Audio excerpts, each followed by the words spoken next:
I will take this opportunity to thank for this invitation to talk at the 64th annual meeting of the Subtropical Plant Science Society. Learning to live with HLB. HLB, or Huanglongbing, or the citrus greening disease, is a serious bacterial problem in Florida. Together with the hurricanes and a bad economy, this disease has reduced the citrus acreage in Florida from 900,000 acres to just 600,000 acres. Moreover, it is reducing the morale of the citrus industry. This tiny bacterium and the insect vector together threaten a $13 billion citrus industry in the United States. Ladies and gentlemen, I would like to analyze the HLB situation and submit to you that there is hope rather than perhaps hoping for a better future in spite of the circumstances. In my talk, I want to analyze 7 specific topics. Look at the current HLB situation in Florida, scenario in China and India where HLB is prevalent, how we dealt with the 2 human viruses in the past, HIV and the swine flu.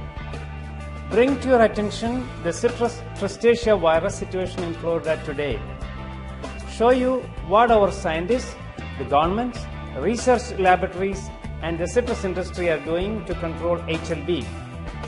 Look at innovations in citrus, including one of my own from Texas. Share lessons from Washington apples to watches made in Switzerland. And at the end of this talk, I want to leave you with hope, a lot of hope. HLB hit a panic button in Florida for obvious reasons. Many people in Texas, Arizona, California and Washington DC feel the panic waves coming out of Florida's citrus industry. There is no doubt that this is a serious disease, but what can we do?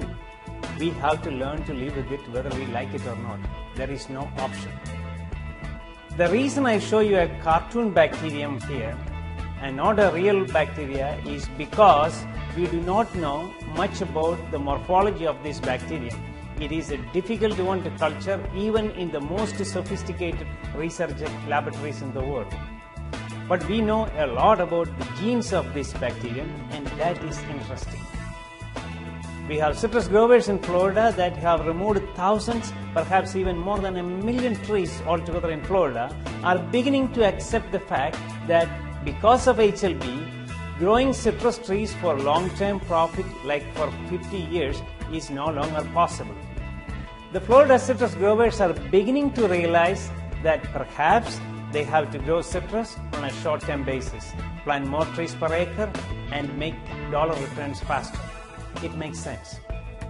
But when you plant short-term orchards, you have to plant more trees per acre. It costs a lot of money to plant more trees per acre as we practice today. The citrus growers are looking for immediate help from the scientists. Yes, there are promising news from our entomologists that showed methods to control the insect vector through efficient chemical sprays, area-wide silage control, dormant sprays, and the use of biological control. So, the good news is that there is promising news for efficient vector control. We can win half the battle, especially if a strategy is used to protect the young citrus from psyllids. So the take-home message here is that we know how to control HLB vector. Some scientists are trying to introduce disease resistance in citrus trees via molecular techniques. This is an approach that will take years, especially with the fruit trees like citrus that will take many years to produce fruits. So the take-home message is that there may be help from the molecular techniques, but not within a decade or even more. The citrus growers need an immediate and very practical solution. Our citrus horticulturists are experimenting with high-density planting. There are some citrus growers in the country that have mastered high-density planting even before HLB, but not many people know about it. Ladies and gentlemen, this is an avenue we need to utilize. Projects like improving citrus plant health via innovative irrigation, fertilization, pesticides are practiced by some growers. They show promises. Now I want to take you to India and China. Both are overpopulated countries Both have citrus, and in fact India and China are the centers of origin of citrus. They have HLB. In both countries, HLB is at least a century old, whereas HLB in America is less than a decade old. In both India and China, there are good and bad citrus orchards. There is evidence that the Chinese used high-density planting to mitigate loss from HLB, and this was started even before they had access to modern chemicals and modern technology.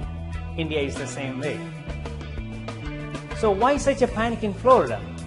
The answer is that it is a new disease.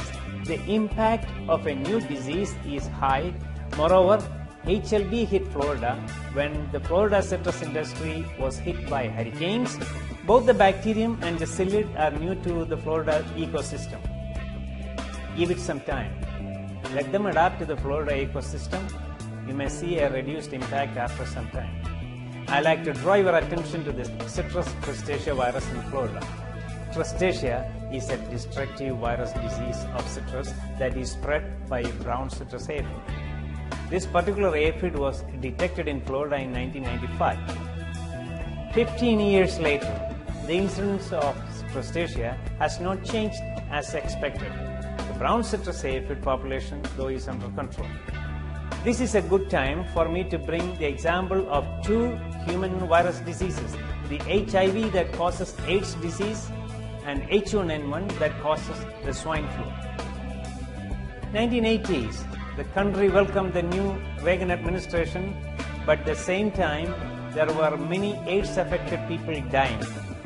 The medical community, the scientists, and the Centers for Disease Control were not sure how to handle the situation effectively, especially when medical providers themselves were in fact afraid of treating HIV-infected patients comfortably. Look at the situation today.